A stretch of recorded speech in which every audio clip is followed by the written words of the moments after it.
여러분, 오늘 제목이 곤고한 사람이로다라고 되어 있습니다. 오늘은 우리가 크리스천이 가지고 있는 이 신앙적 딜레마에 대해서 생각해 보고자 합니다. 신앙적 딜레마. 그것은 바로 구원받았는데 구원받은 사람처럼 살지 못할 때입니다.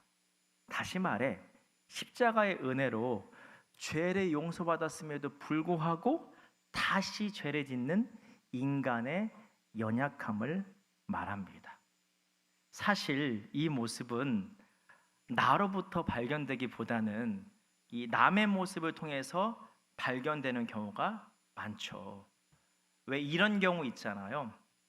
먼저는 교회 안에서 우리끼리 있을 때 아니 쟤는 어떻게 저렇게 행동해? 이런 경우. 또 특별히 앞에 서는 사람들 있죠. 오해 마세요. 우리 가돌 찬양팀 그런 분들 아니에요. 다른 교회 다른 청년부에 있어요. 찬양팀 앞에 서면 이런 거예요. 평소 행실이 너무 안 좋은 거예요. 근데 어떻게 저렇게 버젓이 앞에서 찬양을 하지?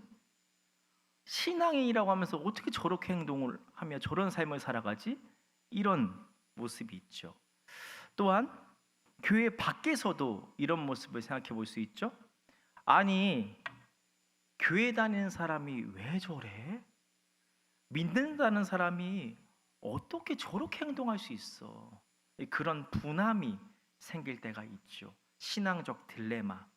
근데 사실 어느 날 문득 우리는 깨닫게 됩니다. 나도 연약한 모습이 있었다는 거. 어느 날 문득 약간 현타 비슷하게 오죠. 사실 나도 죄악된 모습이 있네. 더 나아가 이런 모습도 있죠. 알면서도 계속 무너지는 죄의 그 주제들이 있죠. 마치 이런 것 같아요. 여러분 그거 아세요? 저 다이어트 시작했어요. 약간 어이없어 하네? 한 일주일 됐어요. 근데 진짜 솔직하게 얘기할게요. 일주일 됐는데 실패 몇 번 했게요? 5번 했어요. 빵 터지네? 내가 분명히 내 다이어리도 써놨어요. 8-8은 뭐예요? 아침 8시부터 먹고 밤 8시 이후로는 안 먹는다. 8-8. 근데 무너졌어요. 그 숫자가 바뀌었어요. 9-9로. 그래 9시까지는 먹자. 근데 또 9시 넘어서 어때요? 초콜릿 하나만 먹자. 계속 이렇게 안 해야지 하면서도 먹는 그 다이어트에 무너지는 모습처럼 우리가 죄를 지으면 안 돼 알면서도 계속 죄 짓는 모습이 있죠. 예수님을 믿고 신앙인임에도 불구하고 바로 이 신앙적 딜레마이죠. 여러분 사실 우리에게 조금 위로되는 게 있어요. 이것은 우리들의 문제 이전에 모든 인간이 가진 인생의 평생 과제와도 같습니다. 왜냐하면 정말 우리보다 더 주님을 위해 모든 것을 바친 바울이 있잖아요. 이 사람 잘 아시죠? 바울조차도 그랬기 때문에 그래요. 바울이 자기 돈도 안 받고 자기 돈을 써가면서 예수님을 알리죠. 사람들에게 예수님 알린다고 조롱받고 핍박받고 그래도 예수님을 알리죠. 이렇게 복음을 전했던 사람인데 그런 바울도 오늘 말씀에 보면 우리와 비슷한 모습을 보이고 이야기하고 있기 때문입니다. 오늘 본문에 우리가 읽은 14절부터 20절까지는 이런 바울의 내적 갈등, 심적 고민이 막 기술이 되어 있습니다. 그리고 21절에 바울이 이렇게 말하죠. 우리 같이 21절 한번 읽어볼까요? 읽겠습니다. 그러므로 내가 한 법을 깨달았노니 곧 선을 행하기 원하는 나에게 악이 함께 있는 것이로다. 한 법을 깨달았다. 바로 자신의 모습에서 법칙 하나를 발견했다고 하는 것입니다.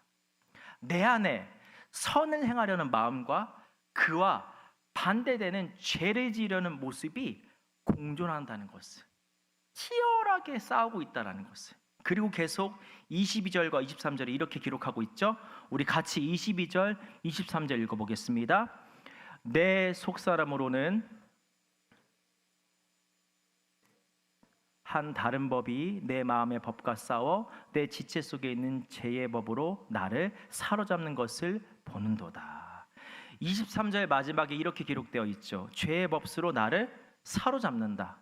어떤 의미인가요? 결국 선한 마음과 이 죄된 마음이 치열하게 앞서거니 뒤서거니 하다가 어떻게 돼요? 죄가 앞서게 되는, 결국 죄를 짓는, 죄 앞에서 무너지는 모습이라는 거예요. 여러분, 마치 우리의 모습과 유사하지 않습니까? 여러분, 조금 그래도 위로가 되세요? 아니, 다 비슷하구나. 인간은 다 비슷하구나. 그래서 바울이 이렇게 고백합니다. 우리 같이 24절도 읽어보죠. 오라, 나는 곤고한 사람이로다. 이 사망의 몸에서 누가 나를 건져내랴. 오라, 나는 곤고한 사람이로다. 세번역 성경에는 이렇게 기록하고 있습니다. 나는 비참한 사람입니다. 다시 말해, 나는 매번 죄 앞에서 넘어집니다. 나는 이렇게 연약한 사람입니다. 라고 고백하고 있습니다. 여러분, 바울도 우리와 같은 고민을 가지고 있음을 알 수 있습니다. 그렇기에 이 크리스천임에도 불구하고 죄에 넘어지는 것은, 이것은 그 사람의 문제 이전에 모든 인간이 가지고 있는 평생의 과제와도 같다는 것입니다. 여러분, 이 과제, 이 문제를 우리는 어떻게 풀어갈 수 있을까요?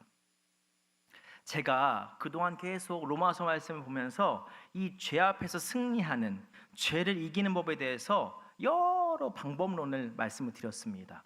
바울이 말한 거죠. 그런데 오늘은 기존과 다른 또 다른 새로운 방법을 제시하고자 합니다.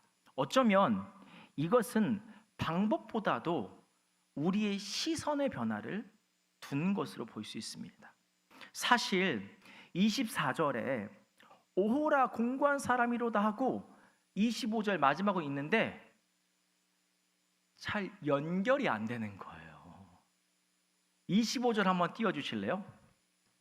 우리 주 예수 그리스도로 말미암아 하나님께 감사하리로다. 물론 우리가 또 죄 지으면 하나님께 나아가서 회개하면 용서해 주시는 그 예수님의 은혜가, 주님의 은혜가 있죠. 그래서 그 예수님을 보내주신 하나님께 감사하다고 고백하는 것을 볼 수 있죠. 그런데 여러분, 죄의 문제는 해결되지 않잖아요. 용서함을 받지만 이 죄를, 뿌리를 뽑는 건 아니잖아요. 내 모습이 변화되는 건 아니잖아요. 그럼 도대체 바울이 그냥 현상만 얘기하고 그냥 이렇게 끝내버리는 건가? 맨날 그럼 반복적으로 죄 짓고 주님께 나아가서 회개하고 또다시 죄 짓고 회개하고, 이렇게 해결할 수 없는 이 신앙적 딜레마를 평생 두고 살게 하는 것인가? 이런 고민을 하면서 묵상을 했습니다. 근데 여러분, 이 생각이 나는 거예요. 여러분 한번 생각해 보십시오. 화내는 것, 성내는 것, 성경의 죄예요, 아니에요? 화내는 것도 죄라고 나와 있어요. 그래서 화내는 것의 반대가 뭐예요? 맞아요. 자신 있게 얘기하세요. 온유함이죠. 근데 여러분, 이 화내는 것, 이 죄를 어떻게 짓지 않고 이겨낼 수 있을까요? 앞서 말씀드린, 제가 계속해서 말씀드린 방법으로도 해결할 수 있죠. 혹은 학습으로도 해결할 수 있습니다. 근데 여러분, 어떨 때는 이런 것들이 한계가 있을 때가 있어요. 즉, 화내지 않고 그렇게 온유함으로 가는 것, 성내는 죄를 짓지 않는 방법은 우리의 삶 속에서 시간과 사건이 해결해 준다는 거예요. 무슨 의미냐면요, 화내도 성을 내도 문제가 해결되지 않는다는 것. 화내도 썽을 내도 문제는 해결되지 않고 오히려 문제가 어때요? 더 커진다는 것을 시간의 흐름 속에서 나에게 주어진 사건 가운데 경험하면서 화내지 않게 되는, 그렇게 죄로부터 이길 수 있는 힘을 갖게 된다는 거예요. 여러분 이해 가세요? 여러분 화내는 거, 화내면 안 돼, 잘못됐어, 그래서 화내지 않을 수 있어요. 근데 그것이 매번 작용하여서 우리가 죄를 짓는, 그것을 죄를 안 지을 수 없을 때가 많죠. 그런데 경험을 통해서, 시간과 사건 속에서 일어나는 경험을 통해서 화내면 아무것도 안 된다, 오히려 일만 커지는구나, 이것을 통해서 화내는 죄를 짓지 않고 온유함으로 나아가게 된다는 것입니다. 한 가지 또 예를 들어볼까요? 여러분, 죄 중에 또 이런 죄가 있죠. 하나님을 믿지 않는 것, 죄이죠. 그럼 이 죄로부터 어떻게 벗어날 수 있을까요? 내가 믿었던 것으로부터 배신당하거나, 내가 믿었던 것으로부터 도움을 받아서 일을 풀려고 했지만 풀려지지 않는, 혹은 나의 힘으로 이 문제를 해결하지 못할 때 우리는 어떻게 되나요? 하나님을 찾게 되고 하나님을 향한 믿음이 서가게 되죠. 이것 또한 뭐예요? 시간의 흐름 속에서 우리에게 주어진 사건 가운데 내가 의지했던 것이, 믿었던 것이 아무 능력을 발휘하지 못하는 경험을 통해서 하나님을 믿게 되는, 그래서 죄를 버리고 선으로 향하는 그 모습을 볼 수 있는 것이죠. 여러분, 이 메커니즘이 그려지면서 우리가 같이 봤던 로마서 5장 말씀이 다시 저한테 이렇게 떠오르게 되더라고요. 우리 로마서 5장 3절과 4절 말씀 한번 읽어볼까요? 같이 읽겠습니다. 다만 이뿐 아니라 우리가 환난 중에도 환난은 인내를, 인내는 연단을, 연단은 소망을 이루는 줄 알미로다. 여러분, 이 두 말씀을 두 단어로 정리하면 뭔가요? 시간과 사건이에요. 이 모든 환난, 인내, 연단, 연단 소망 속에서는 뭐가 있어요? 시간이 흐르고 있어요. 그리고 이 환난, 인내, 연단, 이것은 어떤 사건으로 인한 것이죠. 결국 여러분, 제가 말씀드렸죠. 이 과정을 통해서 우리 안에 있는 불순물이 제거되게 된다는 거예요. 즉, 우리의 죄된 모습을 해결하는 여러 방법 중에 하나가 바로 시간과 사건이라는 것입니다. 그 시간과 사건을 통한 경험을 통해서 이게 아니구나, 이렇게 하면 안 되는구나 하면서 죄된 모습을 버리고 선으로 향하게 된다는 것입니다. 여러분, 그러면 이제 25절 말씀이 풀립니다. 이 시간과 사건 속에서 무턱대고 우리가 이끌려가는 것이 아닙니다. 우리 같이 25절 말씀을 읽어보죠. 같이 읽겠습니다. 우리 주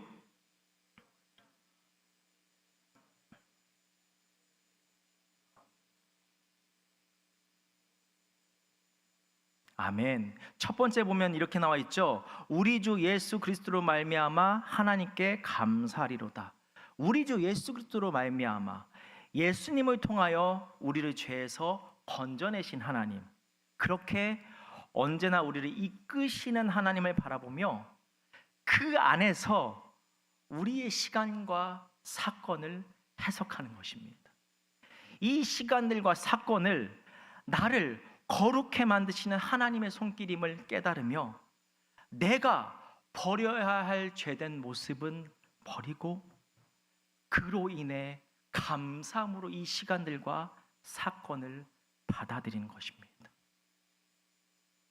여러분 이해가세요? 삶 속에서 계속해서 우리들의 시간이 흐르고 있죠. 그 가운데 여러 사건들이 주어지고 있어요. 그 내 앞에 놓이는 시간과 사건 가운데 내가 경험하는 경험을 통해서 나의 죄된 모습을 깨달으며 그렇게 나를 변화시키는 죄된 모습에서 선함으로 변화시키고 이끄시는 하나님을 바라보며 그 하나님께 감사하는 것, 감사함으로 나의 모든 시간과 사건들을 받아들이며 나아가는 것. 지금 시간들, 나의 사건들 때로는 버거울 수 있습니다. 때로는 힘들 수 있습니다.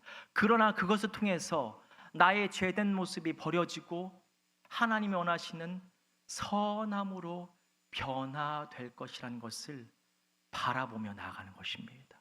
그리고 감사함으로 또한 나아가는 것이죠. 왜 감사하는 것일까요? 훗날 우리에게 임할 천국 앞에서 온전한 구원의 삶을 이루기 위해서 하나님께서 지금 일하고 계시는 것이기 때문입니다. 어떤 의미냐? 온전한 구원의 삶. 여러분, 오늘 이따가 5시에 풋살 한대요. 네? 풋살 하는데 어떤 형제들 자매들은 또 같이 하려고 풋살아 막 사고 그래요. 여러분, 새 풋살아 어때요? 발에 안 맞아요. 아파요. 그래서 뒤에 밴드도 붙이고 하잖아요. 근데 어때요? 신으면 신을수록 어때요? 내 발에 착 달라붙어서 골 넣죠. 안 아프죠. 여러분, 죄된 모습이 가득하면 구원받았음에도 불구하고 그래서 결국 천국엔 가지만 죄된 모습이 가득한 사람은 죄가 없는 천국이 내 앞에 놓였을 때 그 천국이 너무 낯섭니다. 죄된 모습으로 인해서 죄가 없는 기쁨도 잘 누리지 못하고요, 그 안에서 진정한 평화도 누리지 못합니다. 너무 낯설어서요. 하나님의 옆에 계신데도 기뻐하기가 어려운 거예요. 내 죄된 모습으로 인해서. 그래서 주님께서 우리를 이 죄된 모습에서 건지시기 위해 지금도 시간의 흐름 속에서 사건들을 주시어 죄를 깨닫게 하시고 변화시켜서 훗날 우리에게 임한 천국에서 온전히 천국의 기쁨을 누리려고, 죄가 없는 그 천국에서 나도 죄가 없고 그 죄가 없게 주님 앞에서 떳떳하기에 그 천국의 삶을 기쁨과 평안을 온전히 누리게 하려고 이 땅에서 우리를 훈련하시며 빚고 계시는 하나님의 손길이기 때문에 감사함으로 고백되는 것입니다. 여러분, 여러분에게 시간과 사건은 늘 주어지고 있습니다. 근데 그 시간과 사건 속에서 우리를 죄에서 선으로 이끄시는 하나님의 손길이 있음을 기억하시기 바랍니다. 이 손길을 기억하며 그 가운데서 나의 죄를 깨달으며 그 죄를 선으로 변화시키려는 하나님께 감사하며 천국의 삶을 준비해 나가는 우리 모두가 되기를 소망합니다.